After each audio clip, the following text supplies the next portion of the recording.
If you think the committee's depressing, why are you joining it? Well, the committee's there whether I like it or not, so if I can bring some common sense to the committee, that's surely a good thing, just in the same way that UKIP used to take their seats in the EU Parliament, not because they were fans of the EU Parliament or everything that it represented, but because they hoped to hold it to account. But they didn't just want to hold. Well, they didn't just want to hold it to account. They wanted to actually end our involvement in the Parliament. Is that what you're going to do with this committee? Try and bring it down, break it up? Well, I'd prefer it if it was just called the Equalities Committee. I don't see why it needs to be called the Women and Equalities Committee. You can still look at women's issues on a committee that's just called Equalities, but it seems to indicate that there are no issues for men, and clearly there are issues where men suffer. So I don't really see why it can't just be called the Equalities Committee. Right. Well, what do you think about that, Caroline? Well, I hope that the time that he spends on the committee will be an opportunity for him to understand a bit more about entrenched sexism in our society. So this is an MP who has been saying, as you said, that this committee shouldn't even exist, that it was disappointing that it was going ahead, and yet he's now hoping to take his position on it. And I just think that we need MPs on that committee who recognise, for example, the level of the gender pay gap, who recognise the disproportionate violence against women, who recognise that there's still a very long way to go in business, in politics, in just about every sphere of life, where women are discriminated against and where we need to have concerted effort to support women. Right. I'm certainly not against having actions to support men, and Philip does a good job doing that, but let him do that in his work there and let the Women's and Equalities Party carry on, rather than having him, a person who says that he's taking his lead from UKIP in the European Parliament. As we know, they're trying to bring down the presence of the European Parliament. That's not a very good precedent for the Women and Equalities Party. Do you understand the issues of entrenched sexism, Philip Davies, as Caroline Lucas has just outlined, the gender pay gap, violence against women? Do you understand those issues? Yes, absolutely. There are massive issues that affect women. There is a gender pay gap. There's also a part-time gender pay gap where women are paid more than men.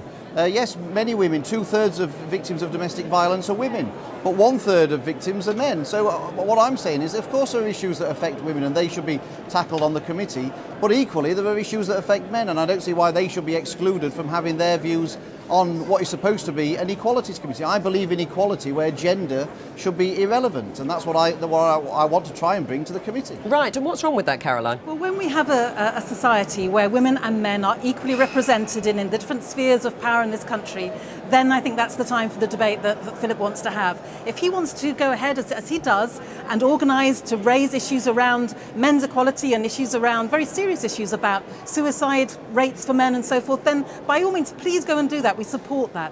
But to have a presence on the committee who doesn't even believe the committee should exist, to have a presence who thinks that this is about feminist zealots, as he's put it, that to me doesn't suggest that this is going to be a very constructive contribution to the work of the committee. I mean, you haven't started off well, one might say, in the terms of the language that you've used. Feminist zealots being just one of the terms that you've used to describe people like Caroline Lucas on the committee. But also, you made a comment at an event organised by a group called Justice for Men and Boys. They run a Lying Feminist of the Month award. According to their website, the awards highlight the fact that feminists are whiny, gormless, toxic liars. Were you right to give a speech at their conference? Well, look, I appear on the BBC, but I'm hardly the greatest fan of the BBC.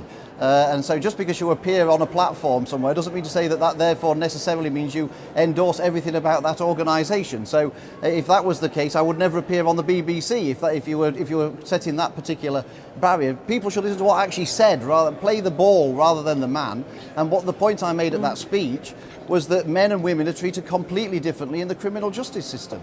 Right. And I don't think that should be the case. It should be the case that men and women are treated equally when they go before the courts. And the only difference here between me and Caroline, it seems, is that I want this committee to be called the Equalities Committee, and it seems that she just wants it to be called the Women's Committee. I actually believe in genuine equality between the genders, between races, between sexes. You've got a very, very all funny of those way things. of showing it, Philip, and I think what he should be doing right now, December the 14th, is to give us all a Christmas present by saying this was all a bit of a joke and he's not going to be on that committee, because everything he's just been saying does not convince me this is going to be a constructive presence on the committee. There's serious work to be done, work that's been doing around women and disabilities, for example, issues around the gender pay gap, which is still glaring when it comes to women in politics. These are issues that need concerted action now, and I'm not sure Philip's the man to help us. Is it a joke, your application, Philip?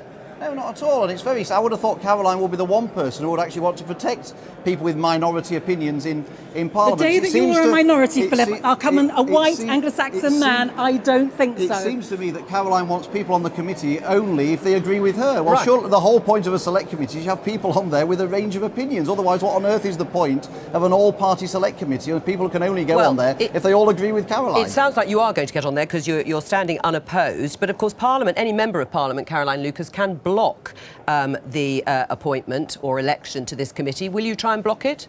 I will talk to others and see what strategies they're pursuing. In fact, I think we need to have a proper hearing with Philip and really just check out that he doesn't think that people who are standing up for things like equal pay or standing up for women in the justice system are feminist zealots. As long as he can assure us of that, maybe he should have a role and he could learn something by being on the committee. All right, well, I'm sure you're going to get on really well on this committee anyway, but thanks very much.